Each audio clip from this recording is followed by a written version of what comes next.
Welcome back. आप देख रहे हैं मैंने अपना फाइनेंस मिनिस्टर और अब बारी है आपके तमाम सवालों के जवाब देने की। और आज आपकी फाइनेंशियल प्लानिंग में सहायता करेंगे हेमंत की CEO vice invest. Hemant sir, बहुत बहुत स्वागत है आपका बन अपना फाइनेंस मिनिस्टर में।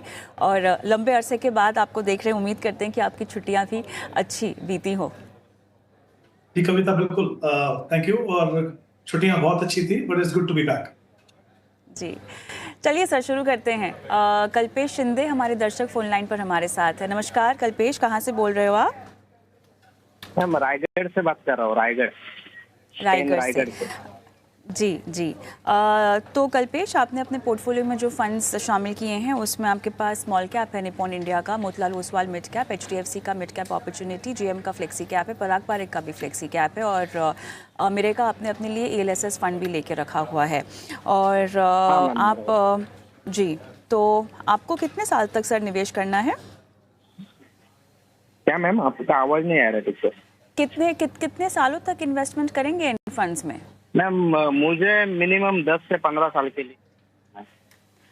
10 साल पकड़ूं या 15 साल पकड़ूं? क्योंकि दोनों में फिर आपकी इन्वेस्टमेंट 15 साल पकड़ लें। 15 साल अच्छा, ठीक है। तो मैं ऐसा समझ रही हूँ कि कोई आपका फाइनेंशियल गोल होगा जिसके लिए आप ये इन्वेस्टमेंट कर रहे होंगे। पैसे जमा कर रहे हैं तो कहीं तो उसका इस्तेमाल करेंगे ना, कहाँ करेंगे, क्या कहाँ करना चाहते हैं? हाँ मैम, बहुत सारे ये है अभी आगे के।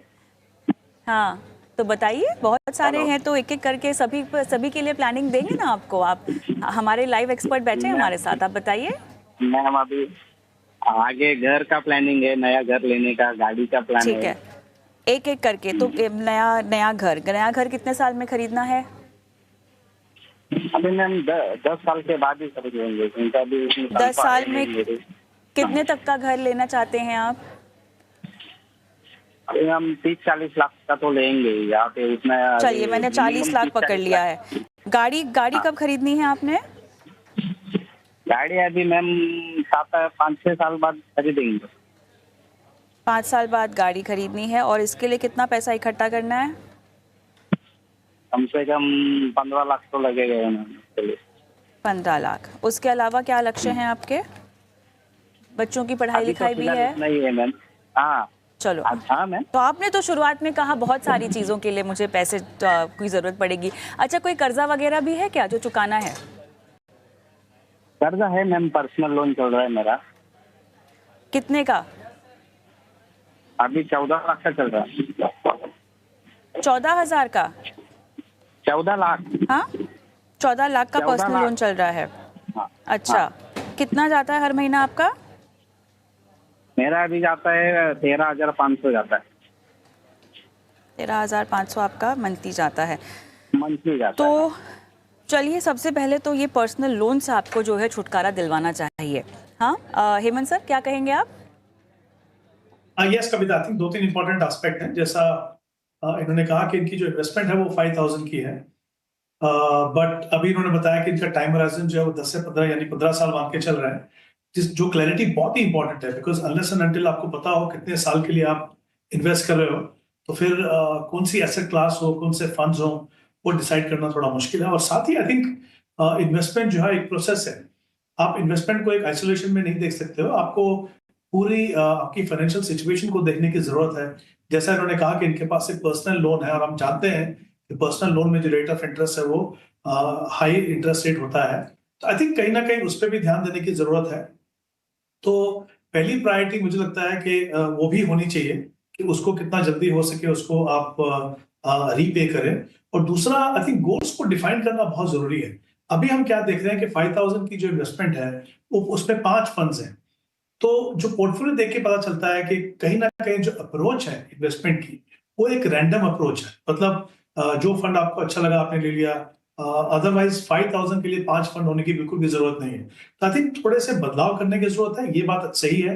ये प्रूवन फैक्ट है कि आप जब आप एसआईपी से इन्वेस्ट करते हो तो अपने प्रोसेस में, सेविंग में, अपने इन्वेस्टमेंट में एक डिसिप्लिन लेके आते हो। तो आई थिंक अप्रोच बिल्कुल सही है, बट आई थिंक थोड़ा सा ओवरऑल इन्वेस्टमेंट प्लान और जो फाइनेंशियल प्लान है उस पर काम करने की जरूरत है। क्योंकि जब आप हर गोल को डिफाइन करते हो, टाइम होराइजन बताते हो, कितना आपका टारगेट है, तो फिर आप एक एज्यूम रेट ऑफ रिटर्न के हिसाब से डिसाइड करते हो कितना पैसा आपको इन्वेस्ट करने की जरूरत है। और आई थिंक वो इसलिए इंपॉर्टेंट है ताकि आपको पता चले कि आप एग्रेसिवली इन्वेस्ट कर रहे हो या वेरी कंजर्वेटिवली इन्वेस्ट कर रहे हो। तो ये एक इंपॉर्टेंट एस्पेक्ट है, इस पे काम करना है। बट फिलहाल जो इनका पोर्टफोलियो है, 5,000 के लिए 5 फंड की जरूरत नहीं है मेरे हिसाब से।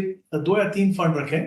तो जैसे इनके पास अगर हम इनका पोर्टफोलियो देखूं तो जैसा आपने कहा 500 रुपए वो एक ELSS में इन्वेस्ट कर रहे हैं। अगर उनको वो कंटिन्यू करना है तो वो तो ऑब्वियसली उनको कंटिन्यू करना पड़ेगा। उसके बाद 4,500 रुपीज बचते हैं। इनके पास 2 फंड्स हैं, एक पराग पर एक फ्लेक्सी कैप जिसमें वो 2,500 इन्वेस्ट कर सकते हैं, और एक मिड कैप फंड है Motilal Oswal mid cap fund देख सकते हैं 2,000 रुपए। तो आई थिंक ये 3 फंड से अपना पोर्टफोलियो बनाइए, 5 फंड की जरूरत नहीं है। अगर आप बढ़ाएं भी पैसा तो इन्हीं फंड्स के अंदर आप कुछ समय तक बढ़ा सकते हैं। All the best Kalpesh. जो बदलाव बताए गए हैं उन बदलावों को आप काम में लाइएगा अपने पोर्टफोलियो में, इन पर आप जो है अमल कीजिएगा। आगे बढ़ते हैं। नंदग्राम गवारी जी मेरे साथ फोन लाइन पर हैं मध्य प्रदेश से। नमस्कार सर, कैसे हैं? हाँ बढ़िया है मैडम।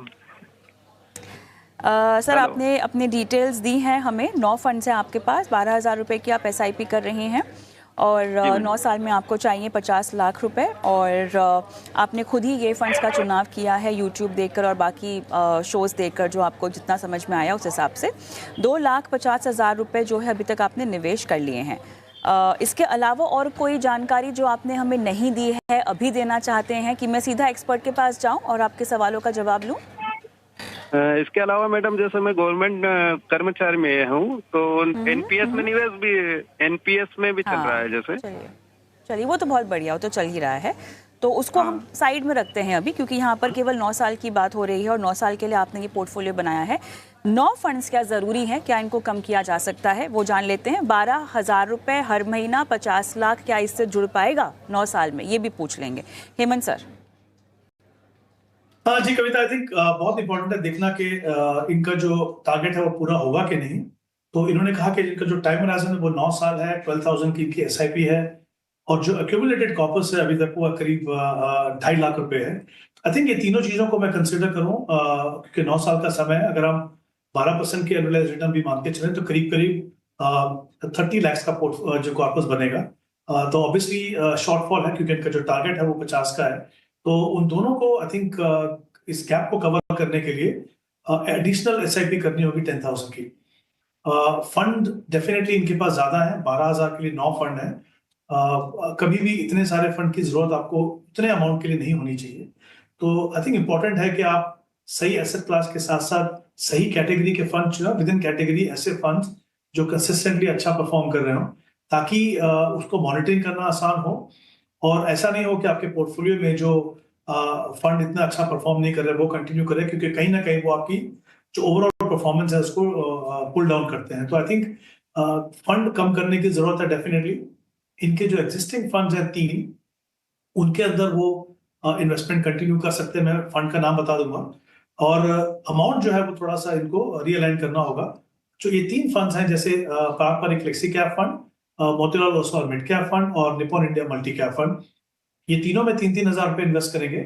और एक फंड मुझे लगता है जो लार्ज एंड मिड कैटेगरी है, इनके जैसे निवेशक जो नए निवेशक हैं और जो बहुत ज्यादा एक्सपीरियंस नहीं है और जो चाहते हैं कि एक ओवरऑल एलोकेशन के पॉइंट ऑफ व्यू से बैलेंस बना रहे, तो एक large and mid cap fund होना चाहिए मुझे लगता है। तो उसमें बंधन कोर को देख सकते हैं। तो ये 4 फंड्स में 3,000 ईच अगर आप इन्वेस्ट करते हैं तो 12,000 की इन्वेस्टमेंट। जैसा मैंने कहा कि एक गैप है, वहां पे एक शॉर्टफॉल है, उसको पूरा करने के लिए 10,000 की इन्वेस्टमेंट करनी है आपको। अगर आप जब भी करना चाहें तो ये 4 फंड हैं, इन्हीं में आप प्रोपोर्शनली लाइक 2,500 ईच में आप उसको इन्वेस्ट कर सकते हैं। तो आई थिंक फंड्स कम कीजिए और जो आपका जो गैप है उसको पूरा करने के लिए थोड़ी इन्वेस्टमेंट बढ़ाइए। ऑलराइट, चलिए ऑल द बेस्ट यहाँ पर आपके इन्वेस्टमेंट्स के लिए। बदलाव और निवेश की राशि पर जो आपको गौर करने की सलाह दी गई है उस पर काम कीजिएगा। अगला सवाल हम यूट्यूब से लेते हैं। हमारे एक दर्शक हैं जो कि सिंगापुर में हमें देखते हैं, अरुण, और 53 साल के ये हैं। इनके 2 लक्ष्य हैं और इन्होंने जो है अपने लिए लमसम इन्वेस्टमेंट किया हुआ है, मॉडरेट रिस्क ले सकते हैं। बेटे की शादी है 6 साल में और उसके लिए इन्होंने दिसंबर से अब निवेश की शुरुआत करनी है। 50 लाख रुपए इनको इकट्ठा करने हैं 6 साल में, और कितना लमसम निवेश करना होगा इस लक्ष्य को पूरा करने के लिए जानना चाहते हैं। साथ ही अगर लमसम डालना हो तो किन किन चरणों में डालना होता है, एक साथ ही पूरा अमाउंट डाल दें या कुछ कुछ इंटरवल्स में डालें, क्या क्या फंड्स होंगे। इन्होंने आईसीआईसीआई इक्विटी डेट में शुरुआत कर रखी है और उसमें 1 लाख रुपए डाल दिए हैं। दूसरा लक्ष्य इनका खुद का रिटायरमेंट का है जो कि 2027 में हो रहा है। 3 करोड़ लमसम इनको निवेश करना है फरवरी 2025 से, और उसके बाद कुछ कॉर्पस ये अपने फैमिली के लिए भी छोड़ना चाहते हैं। और रिटायरमेंट के लिए जो ये जमा करेंगे 3 करोड़ रुपए, उसमें से इनको जो है 1.5 लाख की SWP भी चाहिए जून 2027 से। तो निवेश के 2 साल के बाद से जब ये रिटायर हो जाएंगे इनको 1.5 लाख रुपए चाहिए होगा हर महीना, और उसके बाद कुछ पैसे अपने परिवार वालों के लिए भी ये छोड़ के जाना चाहते हैं। मैं उम्मीद करती हूँ कि इन्होंने अपने लिए पर्याप्त इंश्योरेंस कवर वगैरह सब लेकर रखा हो। फोन लाइन पर मेरे साथ है नहीं, लेकिन हेमंत सर कैसे करेंगे पहले 6 साल का लक्ष्य जो कि बस तुरंत ही आने वाला है? जी कविता, आई थिंक ये अच्छा एग्जांपल है कि जैसे हमने पहले भी बात की थी, अपने गोल्स को आपको डिफाइन करना है, तो आई थिंक किस तरीके से आप अपने गोल डिफाइन करें, आपका टाइम होराइजन हो, कितना आपका टारगेट हो, आपकी जो एक्चुअल में रिक्वायरमेंट्स हो वो कितनी है। क्योंकि आई थिंक जब आप वो क्लैरिटी लेके चलते हैं तो फिर आपके वो जो क्लैरिटी है वो आपके इन्वेस्टमेंट प्रोसेस में भी दिखती है। तो इनका जो पहला लक्ष्य है, टारगेट जो है, उसके ऊपर बात करते हैं, जहां पे इनको 50 लाख की जरूरत है 6 साल के बाद। ऑब्वियसली क्योंकि बहुत लंबा समय नहीं है और लमसम इन्वेस्टमेंट करनी है, तो हम थोड़ा सा कंजर्वेटिव टारगेट लेकर अगर एज्यूम रेट ऑफ रिटर्न लेके चलेंगे तो करीब करीब 25 लाख रुपए की इनको इन्वेस्टमेंट करने की जरूरत है इसमें। अब पूरा पोर्टफोलियो तो मैं रिकमेंड नहीं करूंगा कि वो आप इक्विटी में बनाएं। तो आई थिंक अच्छी बात यह है कि इन्होंने ऑलरेडी, जैसा इन्होंने कहा कि ICICI Pru equity and debt fund, जो एक एग्रेसिव हाइब्रिड कैटेगरी का बहुत ही अच्छा फंड है, उसमें ये ऑलरेडी इन्वेस्ट कर रहे हैं 1 लाख रुपए। तो आई थिंक वहां पे ओवरऑल इस 25 में से 10 लाख रुपए आप इन्वेस्ट कर सकते हो। उसके अलावा मुझे लगता है एक large and mid cap fund दे सकते हैं, एचडीएफसी लार्ज एंड मिड, जहां पे आप 7 लाख इन्वेस्ट कीजिए। और फिर एक flexi cap fund, Motilal Oswal flexi cap fund, जहां पे 8 लाख इन्वेस्ट कर सकते हैं।